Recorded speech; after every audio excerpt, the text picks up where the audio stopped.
Hi guys. So today I want to talk a little about sexing silkies. This is a huge debate with people, so I wanted to kind of touch a base on it a little bit.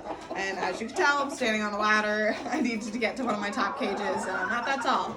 So these guys that I'm going to be sexing right now are about 2.5 months old, and there's one cockerel and one pullet. So I'm kind of going to go over the things that I look for when I'm sexing my birds. And this to me is the first time that I think you could really tell between a hen or a pullet and a cockerel. So, oh yes I know. So this is the pullet.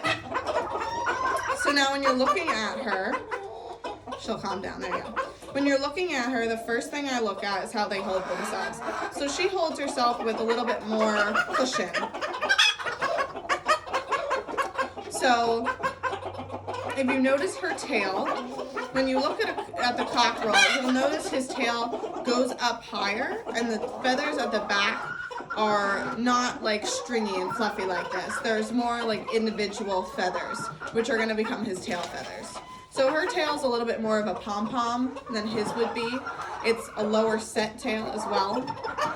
So then coming to her face, looking at her comb, she's got a smaller comb, and you can kind of tell that this comb is going to stay small. By this time, the cockerels pretty much have a little bit bigger of a comb. But again, that's for my birds. My birds tend to have bigger combs as cockerels. Some different breeders and different lines will have different traits, and some don't have big combs, so that makes it harder to tell. So this is just specifically for my birds, and if people have birds that have a bigger comb type than other silkies. So looking at her comb, that's kind of how I tell, but sometimes the combs don't really give it away. And then coming back to the back of her feathers here, her feathers they're not long right here. They kind of come out a little bit and then just go right down. She doesn't have big streamers like you'd see in a cockerel.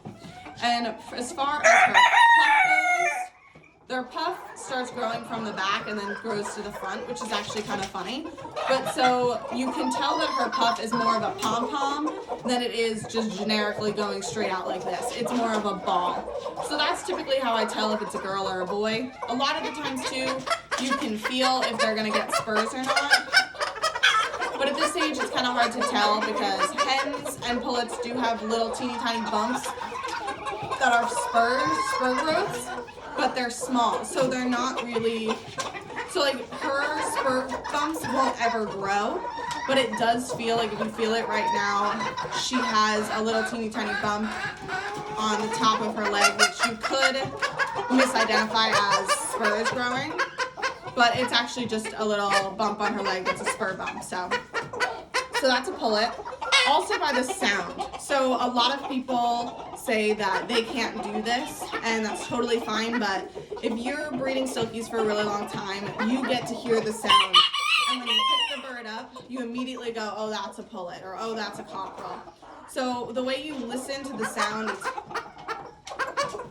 it's kind of hard to explain, but your hens are typically going to be more talkative, and they're also going to have a more high-pitched kind of talk to them. And then cockerels,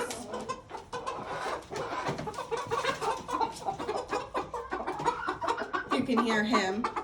He sounds a lot deeper. So now you can kind of see what I was talking about with his tail. His tail is much higher than hers was.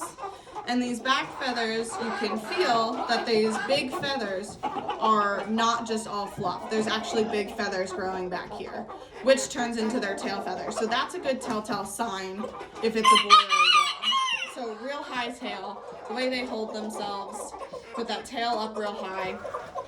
And then obviously you can look, he's biting me. You can look at their back. Let go of my sweatshirt. There we go. You could tell at the back of their neck these real long feathers that she didn't have. These are their hacker feathers. So that comes in, and once that comes in, so these feathers actually come in first. These little back neck feathers, and at about a month or 2 months, if you're really good, you can tell, but it's really hard to tell those until they grow to be about this length. And then it's really easy to identify. So his poof is round and nice, but then it has these real big long feathers coming out the back, which obviously you know is a boy. And obviously the hackle feathers, which are, I think, the easiest for people to tell if it's a boy or a girl when the hackle feathers start to come in. And then his big, beautiful comb. You can obviously tell that this is much bigger than what the girl's is. Those gorgeous earlobes. So it's easier to tell with the comb mostly. That's what most people are looking for. And then if you can feel that his spur bump is a little bit bigger than what hers was. And then obviously just by noise and by looking at them. So I hope this helps. Like I said, these guys are about 2.5 months to 3 months old. So this is really when you can start to tell, I think, mostly. But I hope this is helpful to some people and figuring out, what's a pullet and what's a cockerel. So see you guys in the next one.